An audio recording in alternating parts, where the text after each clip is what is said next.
Nasa sayo kung ano pipiliin mo, uubusin mo yung lakas mo sa kakatunganga sa bahay o uubusin mo yung lakas mo sa mga makabuluhang bagay. Huwag ka mag-alala kasi kahit saan dyan, may mararating ka. Alam mo na yun.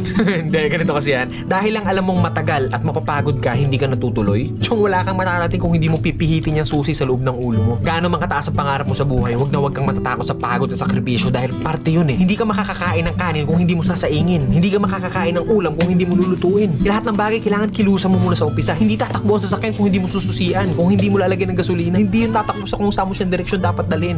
Kailangan kumilos ka.